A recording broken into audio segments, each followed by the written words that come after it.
نحمده ونصلي على رسوله الكريم اما بعد فاعوذ بالله من الشيطان الرجيم بسم الله الرحمن الرحيم رب اشرح لي صدري ويسر لي امري واحلل عقدة من لساني يفقهوا قولي۔ قرآن پاک میں اللہ تعالیٰ فرماتے بل هو آیات بینات فی صدور الذین اوتوا العلم، بلکہ وہ قرآن تو واضح آیات ہیں جو ان لوگوں کے سینوں میں ہیں جنہیں علم دیا گیا ہے۔ یعنی خود قرآن یہ بتاتا ہے کہ کتاب سینوں میں ہے، اور پھر دوسری طرف والطور وکتاب مسطور فی رق منشور، قسم ہے طور کی اور اس کتاب کی جو پھیلے ہوئے کاغذ پہ لکھی ہوئی ہے۔ تو قرآن سے بھی پتہ چلتا ہے کہ تحریر اور تقریر دونوں کے ذریعے حفاظت ہوئی اور دونوں ذرائع نے ایک دوسرے کی مدد کی۔ اچھا، بعض لوگوں کا خیال یہ کہ قرآن پاک میں کچھ صورتیں ایسی تھیں جو اندر داخل ہونے سے رہ گئیں اور وہ کچھ لوگوں نے سازش کر کے تو قرآن سے نکال دی۔ اس کا تو سمپل سا نتیجہ یہ نکلتا ہے کہ اللہ تعالیٰ نے یہ جو دعویٰ کیا ہے کہ ہم نے ذکر نازل کیا اور ہم حفاظت کرنے والے ہیں، نعوذ باللہ اللہ تعالیٰ اپنے اس وعدے کو پورا نہیں کر سکے۔ اسی لیے کچھ لوگوں کو یہ موقع مل گیا کہ وہ قرآن کا کچھ حصہ نکال ہی دیں۔ اور پھر حیرت تو اس بات پر ہوتی ہے کہ اتنے سارے لوگ موجود تھے صحابہ کرام میں سے، اور کسی نے بھی آبجیکٹ نہیں کیا ان لوگوں پر جو قرآن کے ساتھ یہ سب کر رہے تھے۔ جس میں نے پہلے کہا نا کہ آج بھی یہ حال ہے کہ اگر کوئی شخص ایک لفظ کا بھی ہیر پھیر کرتا ہے، غلطی پکڑنے والے ہزاروں کی تعداد میں موجود ہیں، کوئی بخشتا نہیں، چھوڑتا نہیں۔ تو اس دور میں ان لوگوں کو کیسے چھوڑ دیا گیا جنہوں نے اتنا بڑا جرم کیا ہو کہ وہ قرآن کی کچھ صورتیں نکال دی ہوں قرآن سے؟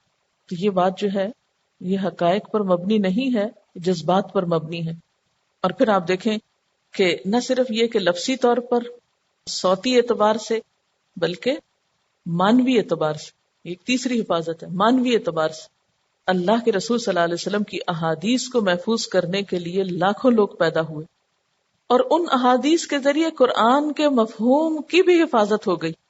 کوئی شخص اس سے اپنا منمانا مطلب جب بھی نکالے گا، کوئی بھی اس میں الہاد کرے گا، الہاد کا کیا مطلب ہے؟ سیدھے رستے سے ہٹ کے ادھر ادھر، یا کوئی بھی اس کے آیات کے معنی کے اندر کسی طرح کی بھی ڈسٹارشن کی کوئی کوشش کرے گا تو اس کی باتیں بھی پکڑی جائیں گی، وہ بھی بچ کے کہیں نہیں جا سکتا۔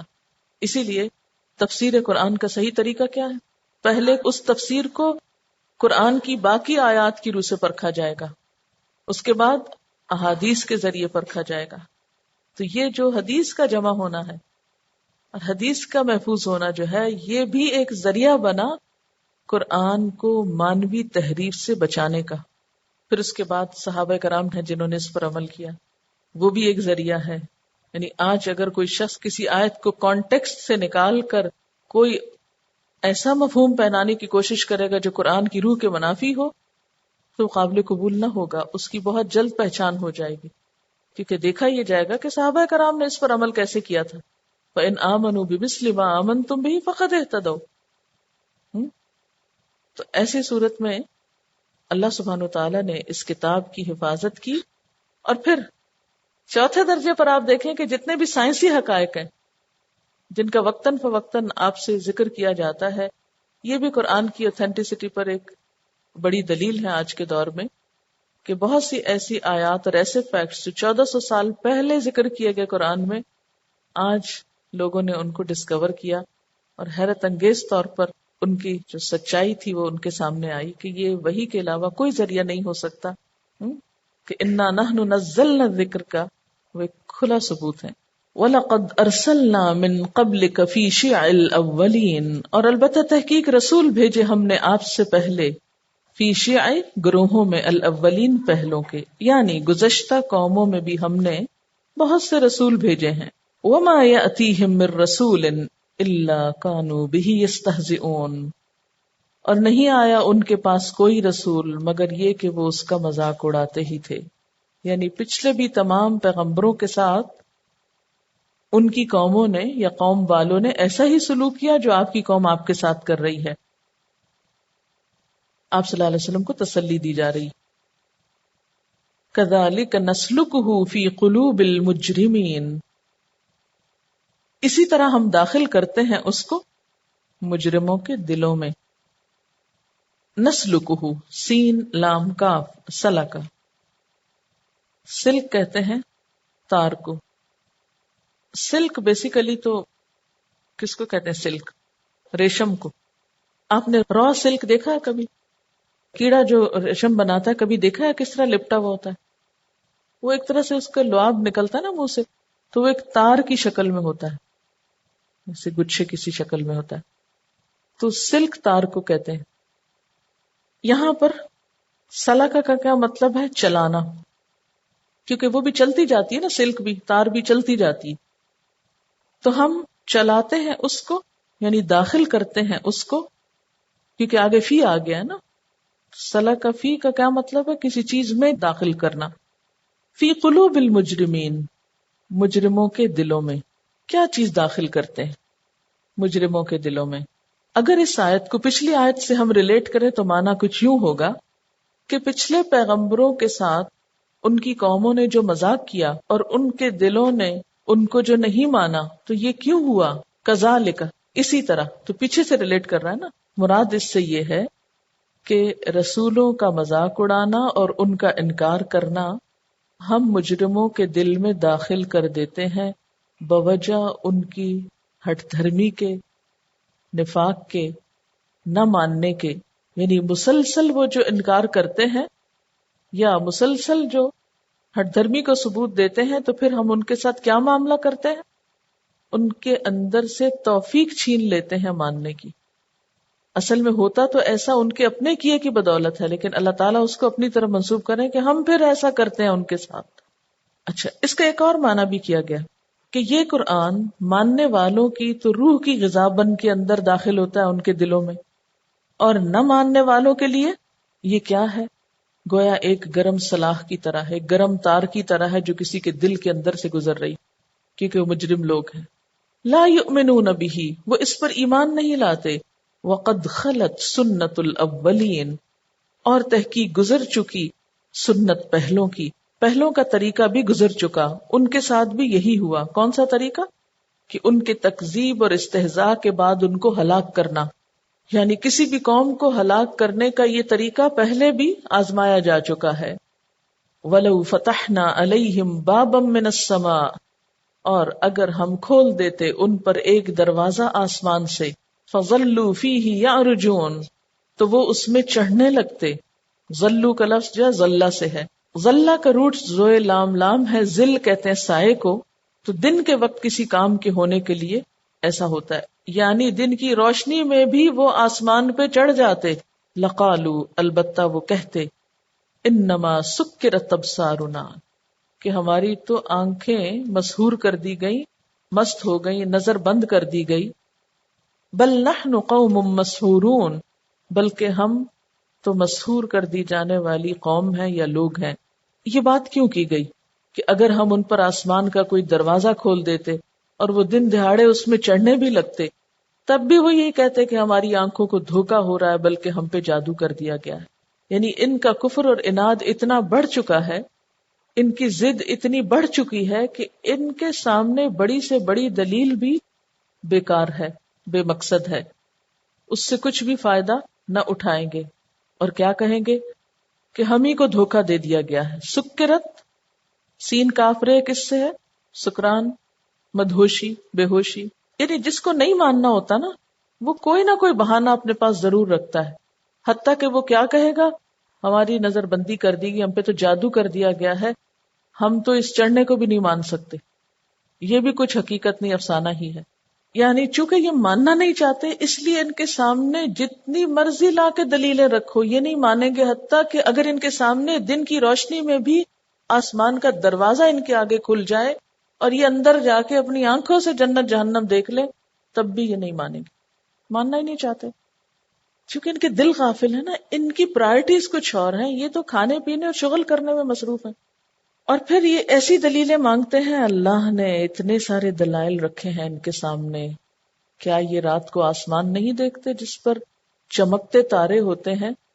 کیا وہ ان کے لیے دلیل نہیں؟ کیا وہ معجزہ نہیں؟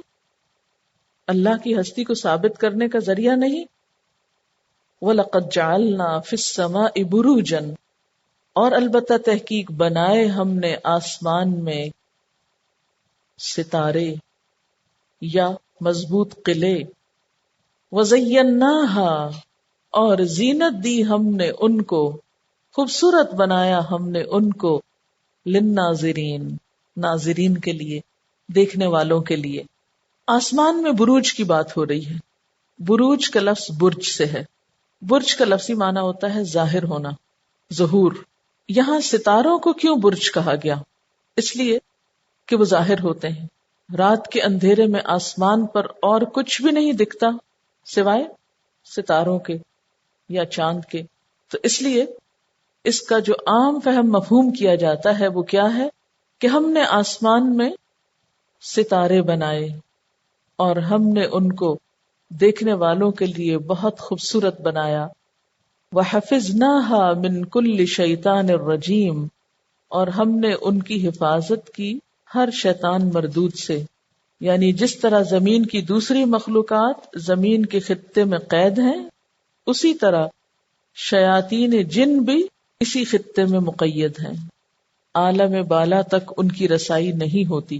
ابھی آسمان کے دروازے کی بات ہوئی، پھر ساتھ ہی ستاروں کی بات ہو گئی، بروج کی بات ہو گئی، اور پھر کہا کہ ہم نے ان کو شیطانوں سے بچاؤ کا ذریعہ بھی بنایا۔ کس کانٹیکسٹ میں یہ بات ہو رہی ہے؟ وحی کی حفاظت کے کانٹیکسٹ میں، کیونکہ پیچھے فرمایا نا کہ ہم نے ذکر اتارا ہے، ہم حفاظت کرنے والے ہیں، اور یہاں بتایا کہ کس طرح ہم حفاظت کرتے ہیں، اس کی کچھ تفصیل ہے، اور وہ تفصیل خوبصورت انداز میں بیان ہوئی ہے۔ نمبر ایک تو یہ کہ وہ سب کچھ بہت حسین ہے جو اللہ نے بنایا ہے، اس سے اس رب کو پاؤ۔ نمبر دو یہ کہ یہی ستارے شیطانوں کو بھگاتے، الا من استرق السمع مگر جو کوئی چرا لے سننا، یعنی چھپ کے کچھ سن لے، فاتبعہ شہاب مبین تو پیچھے آتا ہے اس کے ایک شعلہ روشن۔ اصل میں اس بات کو سمجھنے کے لیے ایک حدیث جو ہے وہ آپ کے سامنے پہلے رکھوں گی۔ آپ صلی اللہ علیہ وسلم نے فرمایا جب اللہ تعالیٰ آسمان پر کوئی فیصلہ فرماتا ہے تو فرشتے اسے سن کر اپنے پر یا بازو پھڑ پھڑاتے ہیں۔ یعنی کبھی آپ کے ساتھ ایسا ہوا کہ آپ نے کوئی آیت سنی ہو اور آپ کو ایک کپ کپی سی ہوئی ہو؟ کچھ آیتیں ایسی ہوتی ہیں نا کہ انسان لرز اٹھتا ہے۔ یہ تو انڈائریکٹلی ہمیں اللہ کا پیغام پہنچ رہا ہے، یعنی کتنی منزلیں طے کر کے پھر ہم تک پہنچتا ہے تو ہمارے اندر ایسے جھرجھری سی آ جاتی ہے۔ تو فرشتے تو براہ راست حکم لیتے ہیں، تو جب وہ حکم آتا ہے تو پھڑپڑاتے ہیں، اور ان کی اس پھڑپڑاہٹ سے ایک آواز نکلتی ہے۔ وہ آواز ایسی ہوتی ہے جیسے کسی چٹان پہ زنجیر کی آواز، یعنی پتھر پہ اگر آپ زنجیر مارے تو جو آواز نکلے گی وہی ان کی پھڑپڑاہٹ سے نکلتی۔ پھر جب فرشتوں کے دلوں سے اللہ کا خوف دور ہوتا ہے تو وہ ایک دوسرے سے پوچھتے ہیں تمہارے رب نے کیا کہا؟ حالانکہ انہوں نے سنا ہوتا ہے اور توجہ سے سنا ہوتا ہے، لیکن خوف کے مارے جیسے ایک یقین کی کیفیت کو دوبارہ تازہ کرنے کی ضرورت ہوتی ہے۔ وہ کہتے ہیں اس نے جو کچھ کہا حق کہا اور وہ بلند اور بڑا ہے۔ اس کے بعد اللہ تعالیٰ کا یہ فیصلہ اوپر سے نیچے تک منتقل ہوتا ہے، یعنی ایک سے دوسرے، دوسرے سے تیسرے کو میسج آتا ہے۔ اس موقع پر شیطان چوری چھپے باتیں سنتے ہیں، یعنی جب فرشتے اللہ تعالیٰ کا ایک حکم دوسرے تک پہنچاتے ہیں تو وہ بیچ میں سے لینے کی کوشش کرتے ہیں۔ مثلاً حکم کیا ہو سکتا ہے؟ جاؤ فلاں جگہ بارش برساؤ، جاؤ فلاں بستی پہ عذاب لاؤ، یا فلاں کی روح قبض کر لو، وغیرہ وغیرہ۔ کچھ حکم تو اکٹھے مل جاتے ہیں، کچھ حکم ایسے ہوتے ہیں ساتھ ساتھ ملتے ہیں۔ حقیقت تو اللہ تعالیٰ ہی بہتر جانتا ہے۔ بہرحال فرشتوں کی ایک صفت قرآن پاک میں آئی ہے والمدبرات امرا، کہ وہ معاملات کی تدبیر کرتے ہیں۔ اسی طرح ملک الموت جو ہے حضرت اسرائیل علیہ السلام، مثلاً وہ اپنے سے نیچے والے فرشتے جو ان کا پورا عملہ ہے، ان کو جب کوئی انسٹرکشن دے رہے ہوتے ہیں تو یہ جو شیاطین ہیں جن، یہ جا کے چوری چوری سننے کی کوشش کرتے ہیں۔ اب ویسے تو یہ نہیں سن پاتے کیونکہ جو ہی یہ جاتے ہیں فوراً ان کے پیچھے شعلہ لگتا ہے، یہی ستارے ان کے پیچھے آتے ہیں۔ پھر اس سے پتہ چلتا ہے کہ وہ ٹوٹ کے جو گرتے ہیں تو اسلامی کے لیے اس کی انٹرپریٹیشن یہ کی گئی۔ پھر ہوتا یہ ہے کہ کبھی کبھی کچھ نہ کچھ سن بھی لیتے ہیں۔ اچھا، جو ہی سنتے ہیں دوڑے آتے ہیں کس کے پاس؟ مختلف کاہنوں کے پاس یا نجومیوں کے پاس، یا جو غیب کی خبریں دینے کے دعوے کرتے ہیں۔ پھر آگے وہ ہزار جھوٹ اس میں ملا کے لوگوں کو قائل کرتے ہیں، اپنی دھاک بٹھاتے ہیں اور غیب دانی کا دعویٰ کرتے ہیں. تو حدیث میں آتا ہے کہ اس موقع پر شیطان چوری چھپے باتیں سنتے ہیں، اور یہ چوری چھپے بات سننے والے شیطان تھوڑے تھوڑے فاصلے سے ایک دوسرے کے ساتھ 100 جھوٹ ملا کر لوگوں کو بیان کرتا ہے. یہ بخاری ہی کی روایت ہے، تفسیر ہے سورت ہجر کی، اس میں یہ روایت آئی ہے، اس سے خلاصہ ہے یہ. جب یہ شیاطین اوپر جاتے ہیں تو جن پہ شہاب گرتے ہیں تو وہ شیاطین جل کے مر جاتے ہیں. ٹھیک ہے، یہ بھی ایک انفارمیشن ہے اس کے بارے میں جو احادیث سے پتہ چلتی. بہرحال یہاں پر بتانا یہ مقصود ہے کہ جب وحی آئی تو اس وقت کیا ہوا کہ اتنی بھی سنگن نہیں لے سکتے تھے، جس کی تفصیل سورۃ جن میں آتی ہے کہ پہلے تو ہمیں بیٹھنے کی کچھ جگہ مل جاتی تھی، اب تو وہ بھی نہیں ملتی. لیکن عام حالات میں جیسے آج کل وحی کا کوئی سلسلہ نہیں تو ایسا ممکن ہوتا ہے. اب یہ ہے کہ یہ جو بروج ہیں ان کا ایک معنی قلعہ بھی کیا گیا ہے، قلعہ اور محل. اور یہاں اس سے پھر مراد کیا ہے؟ وہ آسمانی قلعے جو اللہ تعالیٰ نے آسمانوں میں بنائے ہیں، جن میں اس کے ملائکہ کی فوجیں برابر معمور رہتی ہیں اور ان حدود اور دائروں کی نگرانی کرتی ہیں جن سے آگے بڑھنے کی اجازت نہ جن کو ہے، نہ انس کو، نہ شیاطین کو، یعنی وہ اس سے آگے نہیں جا سکتے. حضرت ابن عباس کہتے ہیں کہ آپ صلی اللہ علیہ وسلم صحابہ کے مجمع میں تشریف فرما تھے کہ ستارہ ٹوٹا. آپ نے لوگوں سے پوچھا کہ تم زمانے جاہلیت میں یعنی اسلام سے پہلے اس ستارے کے ٹوٹنے کو کیا سمجھتے تھے؟ لوگوں نے کہا کہ ہم یہ سمجھا کرتے تھے کہ دنیا میں کوئی بڑا حادثہ ہونے والا ہے، یا کوئی بڑا آدمی مرے گا یا پیدا ہوگا. آپ نے فرمایا یہ لغو خیال ہے، اس کا کسی کے مرنے جینے سے کوئی تعلق نہیں. یعنی جب کوئی ستارہ ٹوٹ کے گرتا ہے تو اس سے کوئی مرتا نہیں ہے. یہ شعلے تو شیاطین کو دفع کرنے کے لیے پھینکے جاتے ہیں. ڈھونڈنے والا ستاروں کی گزرگاہوں کا اپنے افکار کی دنیا میں سفر کر نہ سکا. وہ جس نے سورج کی شعاؤں کو گرفتار کیا زندگی کی شب تاریک سحر کر نہ سکا. یعنی ان سب چیزوں کو تو انسان نے پا لیا ہے لیکن اس سچائی کو نہیں پا سکا جس نے ان سب چیزوں کا ذکر کیا.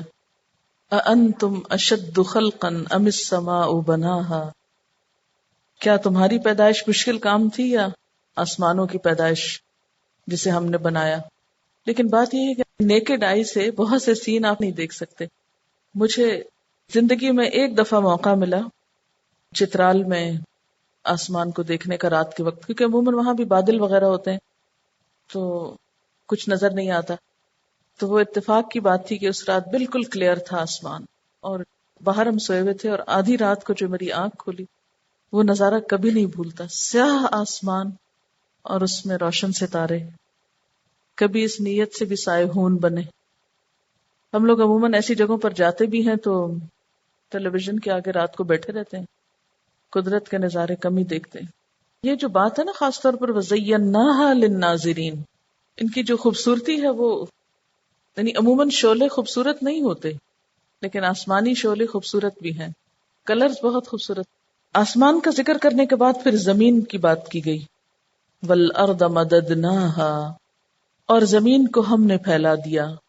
وَأَلْقَيْنَا فِيهَا رَوَاسِيَ، اور ہم نے اس میں رواسی ڈالے یعنی پہاڑ ڈالے. القا کا مطلب ہوتا ہے ڈالنا، مراد ہے گاڑنا. وَأَنبَتْنَا فِيهَا مِن كُلِّ شَيْءٍ مَوْزُونٍ، اور اس میں ہر قسم کی نباتات ٹھیک ٹھیک نپی تلی مقدار کے ساتھ اگائیں. تو یہاں پر یاد رکھیے کہ سورت مکی ہے، اسلام کی دعوت کا ابتدائی زمانہ ہے.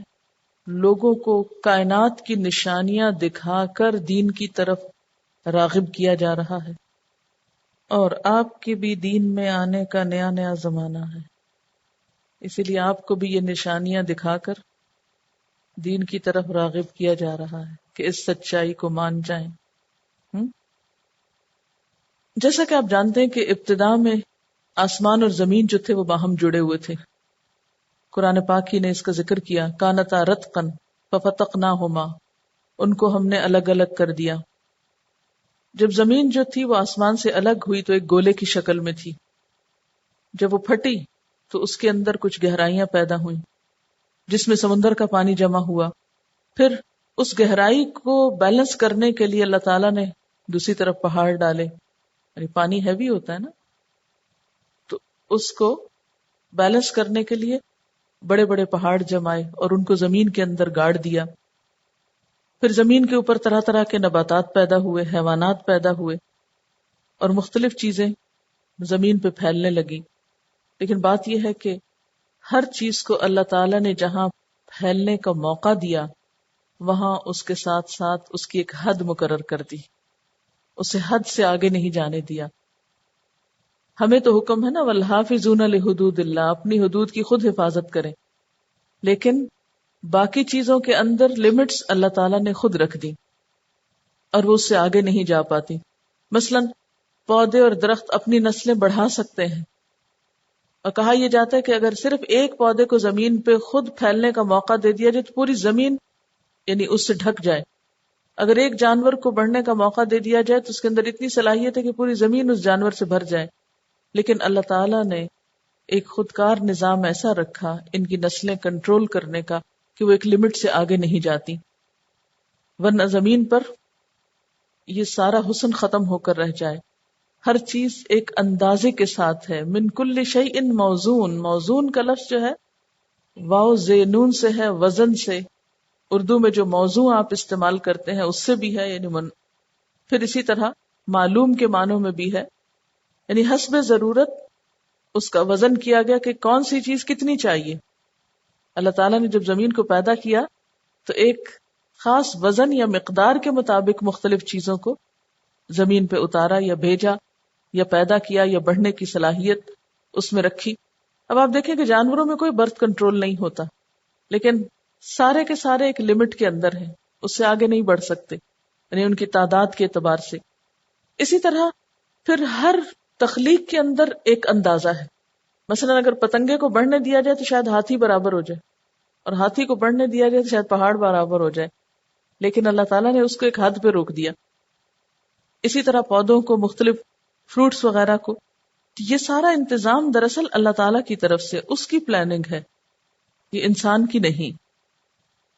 اگر ہماری غذائی ضروریات کو بھی آپ دیکھیں تو اللہ تعالیٰ نے اتنی پیدا کی ہیں جو پیدا ہونے والی مخلوق کی ضرورت کی ہیں، بہت زائد نہیں پیدا کی ورنہ انسان کو سنبھالنے میں ہی مشکل ہو جائے.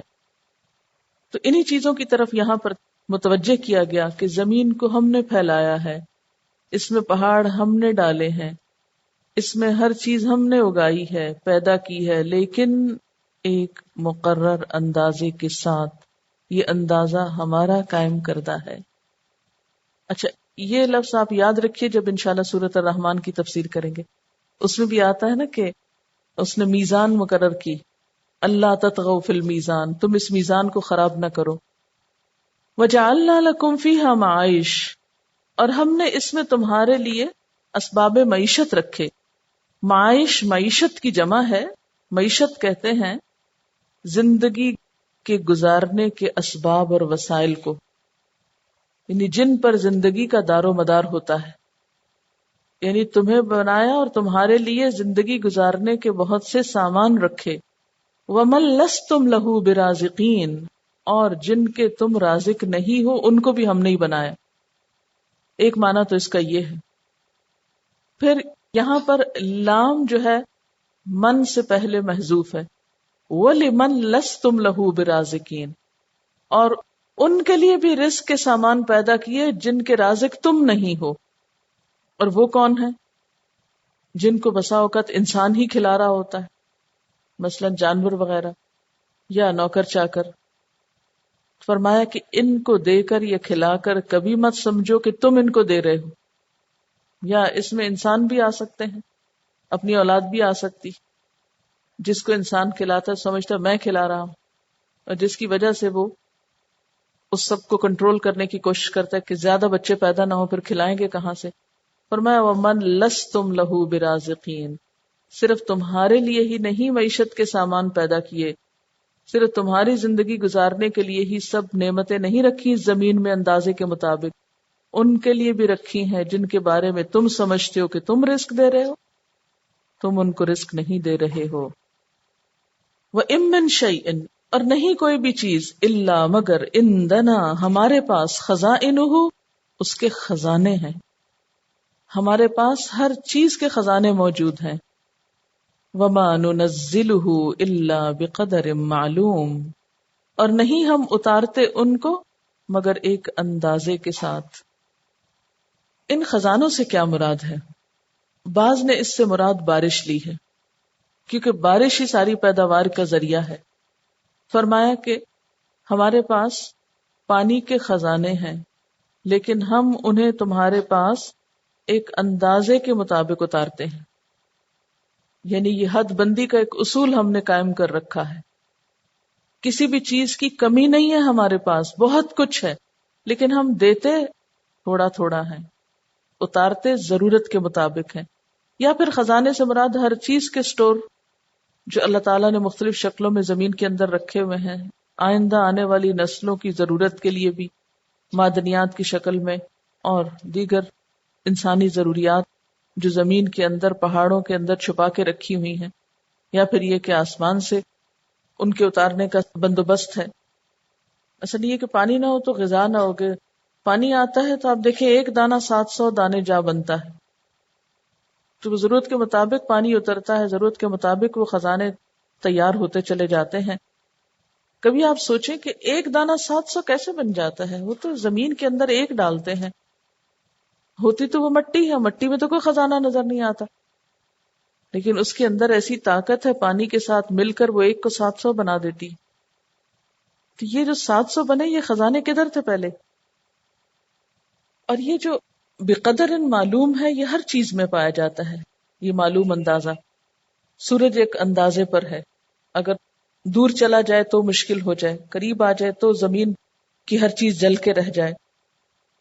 اسی طرح زمین کے اندر جو گریویٹیشنل پل ہے، کش ثقل، وہ بھی ایک اندازے کے مطابق ہے، اگر وہ زیادہ ہو جائے تو ہم چل پھر نہ سکیں، کم ہو جائے تو ہمارے قدم نہ ٹکیں۔